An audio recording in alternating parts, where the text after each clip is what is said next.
You don't need college to learn stuff, okay? Everything is available basically for free. You can learn anything you want for free. It is not a question of learning. There is a value that colleges have, which is like, can somebody work hard at something, including a bunch of sort of annoying homework assignments, and still do their homework assignments? I think one of the biggest mistakes people generally make, and I'm guilty of it too, is wishful thinking. You know, like you want something to be true, even if it isn't true. You ignore the real truth because of what you want to be true. This is a very difficult trap to avoid.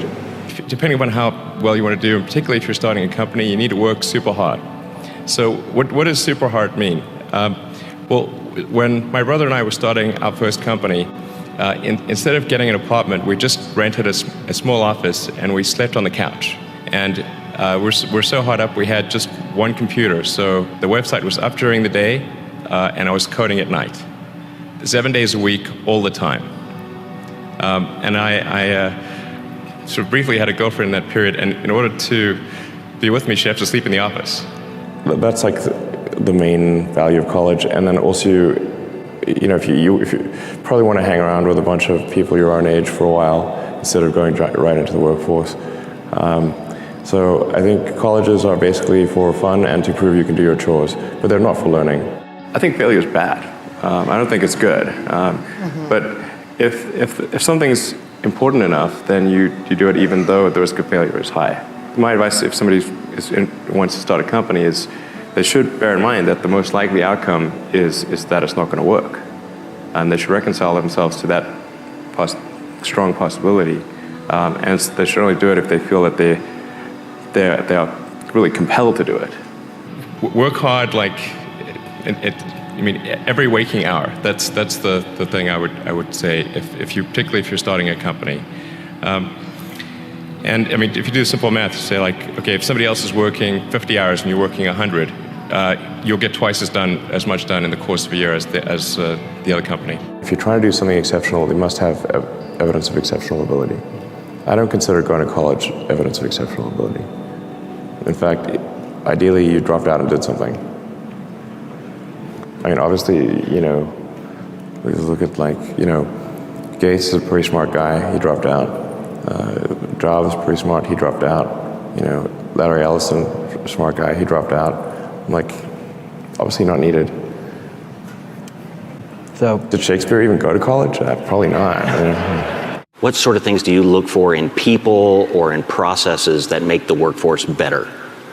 The massive thing that can be done is to make sure your incentive structure is such that innovation is rewarded and lack of innovation is punished.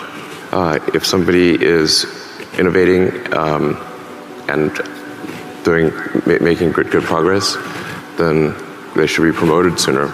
And let me tell you, you'll get innovation real fast. Advice I'd give to people starting companies, to entrepreneurs in general, is really focus on making a product that your customers love.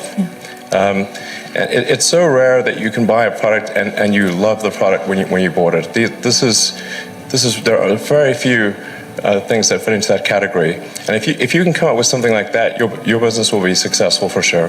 The real way I think you actually achieve intellectual property protection is by innovating fast enough.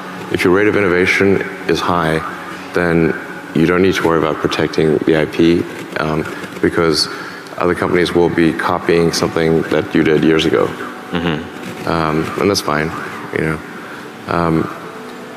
Just make sure your rate of innovation is fast. Speed of innovation is what matters.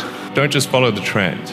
So you may have heard me say that it's good to think in terms of the physics approach of first principles, which is rather than reasoning by analogy, you boil things down to the most fundamental truths you can imagine and you reason up from there. And this is a good way to figure out if something really makes sense or if it's just what everybody else is doing. It's hard to think that way. You can't think that way about everything. It takes a lot of effort. But if you're trying to do something new, it's the best way to think. And that framework was developed by physicists to figure out counterintuitive things like quantum mechanics. So it's really a powerful method. The way starting a company works is like the very beginning it's kind of fun, and then it's really hellish for a number of years. There's a friend of mine who's a successful entrepreneur, started actually his career around the same time as I did. He said, starting a company is like eating glass and staring into the abyss. And if you don't eat the glass, you're not going to be successful.